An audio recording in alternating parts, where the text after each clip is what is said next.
During a press conference today alongside members of the federal cabinet, Prime Minister Sharif vowed that the government would utilize every penny of the pledges made by the international community for the prosperity and rehabilitation of flood-hit people, which, according to him, would be materialized in the next 3 years. He asserted that the conference proved to be a success for Pakistan. वो अल्लाह ताला के बेपाया फजल करम से एक इंतहाई कामयाब conference साबित हुई। ये पाकिस्तान के करोड़ों अवाम की दुआओं का नतीजा है।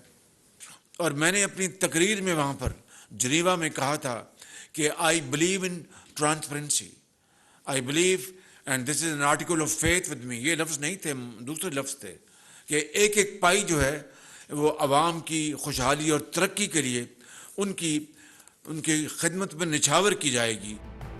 Giving a breakdown of the amount pledged at the conference, the Prime Minister said Saudi Arabia committed $1 billion, followed by China $100 million, Qatar $25 million, Canada $18.6 million, Denmark $3.8 million, European Union €87 million, France €380 million, Germany €84 million, Italy €23 million, and Azerbaijan $2 million. The Premier said the amount pledged by friendly countries showed respect for Pakistan, adding that the countries would never have committed the amount had there been reservations over financial irregularities. In his address, Foreign Minister Bilal Bhutto Zardari termed the Prime Minister's foreign policy as successful, saying the government achieved 2 targets with a single shot. साहब, आपका foreign policy कामयाब हो चुका है। आपने इस conference से एक तीर से एक दो शिकार किए हैं। एक तो हमने अपना जो टारगेट था उसको भी क्रॉस किया। Bilawal said the requirement of $16 billion for flood recovery in times of COVID, as well as the crisis triggered by the Ukraine-Russia conflict, was no joke. The minister regretted that the condition of the flood-hit people was dismal at the moment, as scores of them were living under the open sky without basic necessities. Finance Minister Ishaq Dar revealed that almost 90% of pledges made by the international community at the Donors Conference in Geneva for flood-hit Pakistan were project loans that will be rolled out over the next 3 years.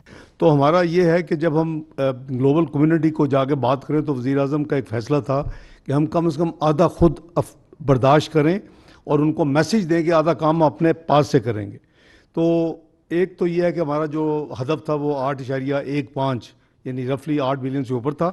जो आपका सवाल है इसमें donations कितनी है और वो project loans financing कितनी है, तो 8 बिलियन से प्रोजेक्ट लोन फाइनेंसिंग क्रॉस कर गई है। Earlier this week, the international community committed to give Pakistan a huge sum exceeding $10 billion to help it recover from last year's devastating floods. Officials from some 40 countries as well as private donors and international financial institutions had gathered for the meeting, co-hosted by Islamabad and United Nations.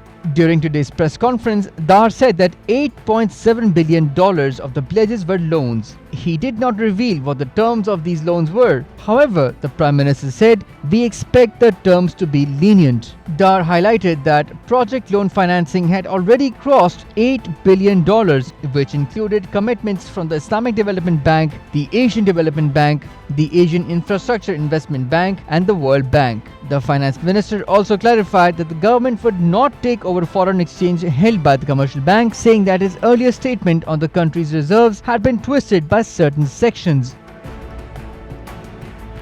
The Punjab Assembly session chorused for the 3rd day with the opposition's demands for the Chief Minister to take a vote of confidence. The session began after a delay of almost 2 hours, with Punjab Assembly Speaker Saptain Khan presiding over it. The Speaker said that the government would take a confidence vote, but first the Lahore High Court should be allowed to make the final decision on the matter tomorrow. He said the government could not remain in power if it did not take a confidence vote, and told the opposition to bring a no confidence motion to settle the matter. As the opposition lawmakers chanted slogans and came face to face with the government MPAs, the Punjab Assembly Speaker urged them to return to their seats and warned them of action against them.